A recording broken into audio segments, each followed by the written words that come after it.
I am Sister Carol Schmidt. 130 years ago today, March 1st, 1891, the Franciscan Sisters of Little Falls, Minnesota were founded. Actually, the presence of the Franciscans in this newly established river town was even earlier. That would be 1872. A scant 15 years after Minnesota was established as a state. History lists St. Gabriel's Hospital, right here on our campus, 1892, as one of the earliest continuous established businesses in this burgeoning frontier town. Some sisters alive today knew Sister Mary Anthony, one of our founders. She lived until 1950. The journey of so many of these brave and faithful women is remarkable. Today, Sisters Annella Hanger, Sharon File, Anita Johnson, Artist Cloutier, and Therese Fernstall share memories of sisters who were an inspiration to them in their days as young sisters in our community. Sit back and enjoy. I'm Sister Annella Hanger, and I knew Sister Mary Anthony Lyons when I was a student nurse at Breckenridge. She became disabled enough that the sisters couldn't keep her in the convent area, so she came to a nurse patient room. She was put across the corridor from the chapel so that with the doors open she could attend Mass in the morning. And Sister Gilletta would sign a student nurse for a week at a time to take care of Sister Mary Anthony. And the first day I walked in and I said, "Sister Anthony, I've got medication for you." And she looks at me and she says, "My name is not Sister Anthony. I am Sister Mary Anthony or Tony. None of that Anthony stuff." And she kind of brushed it off. And then I remember when she died, Burton Funeral Home had her, and the Great Northern tracks were north of the old Breckenridge Hospital, and the NP tracks were practically right next to the hospital, and she had to get put on the NP train. Well, the funeral director came, and there was a big freight train on the Great Northern Road, and so they had to wire the engineer and a bunch of conductors to get this train separated so that the funeral director could get to the hospital and get the body to the NP track before the train came in. Well, he didn't make it, but the sisters told the conductor of the Northern Pacific Road what had happened, and so that train waited to get to Little Falls until they got the body from across the tracks. And but Sister Anthony was a joy to everybody, and she meant much to the city of Breckenridge.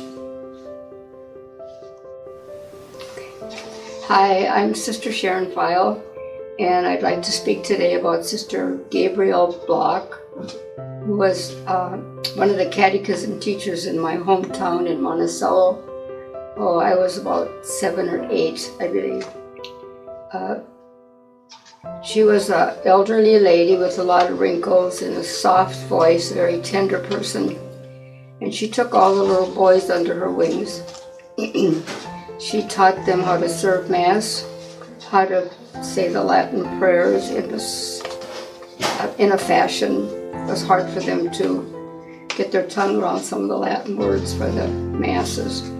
But she taught the little boys who loved her as they would a grandmother. She was soft-spoken, tender with them. She was a hands-on lady, and especially my younger cousin, who had a very nice singing voice, and he would do solos at programs, especially Christmas programs.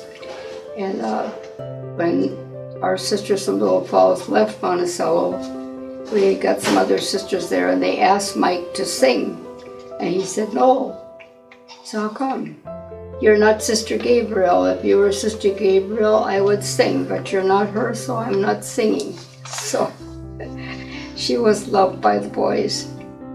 And I remember her as a sister friend later on in life who was also very soft-spoken to all of us and was a good friend to all who knew her, to my knowledge. 3. I'm Sister Anita Johnson, and I just want to talk about one of our early sisters, not a foundress, but she knew the foundress, Sister Stigmata. I was privileged to, when I was preparing for final vows, to help take care of the sisters on second floor. And I became very close to Sister Stigmata. She told me of how our foundress sisters, who some of them who were from her town, Trois-Rivières in Quebec, came, and that is how she got to know our sisters. And she said their formation was very simple. They went right into just living with the sisters. One of her jobs was to work in the kitchen, and she said one day this sister in charge sent her down to the cellar to clean the this wine barrel. Evidently, the sisters made their own wine, and they were very poor. And as she was cleaning it, there was a lot of sugar, probably with a little bit of wine mixed at the bottom, and she decided that she should clean that, and so she ate it and drank it. And when she finished, she came up to the kitchen, and the sister in charge looked at her and she said, "You know, I think maybe you should go to bed now." She was, apparently there was more alcohol in the bottom of the wine barrel than she realized. So the sisters, yes, they did have wine. They must have had wine at their table.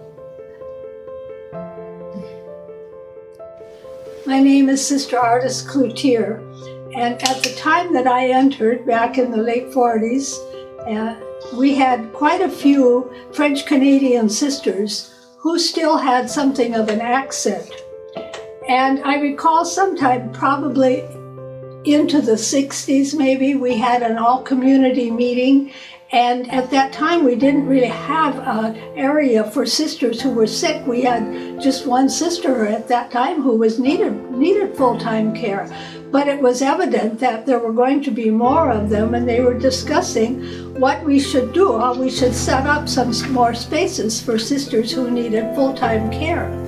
And at the end of the meeting, Sister Andrea, who was very French, said, "Well, what about me? I am not an invalid." Of course, she meant she's not an invalid, but with her French accent, she was not an invalid. I'm Sister Therese Fernstall. I'm 94 years old. I've been in the community for 76 years, and I had the privilege of taking care of Sister Mary Anthony, one of our original founders for our community. And she was the sweetest little Irish lady, a typical Irishman, and a great sense of humor. She did a lot of collecting for the community, first for their yearly, the book that they were selling, magazine, and then for the St. Francis Hospital in Breckenridge. She even rode on boxcars and everything out in the train. She'd collect money from anybody that would give it to for the, and she knew how to do it. And visitors would come to see her while she was retired at the hospital there. She lived there right at the hospital in her retirement. And I took care of her, but in those days it was always customary for her, whoever came in, is to shake hands. And they better have something green in their hand when they handed it to her. And I thank God that she wasn't living in this day of the era that we're in now, where she had so many friends that would come and visit her, and she still had this feeling of collecting for the hospital. She was just a remarkable little Irishman, a great sense of humor, told many stories about when they were starting out, the difficulties they had.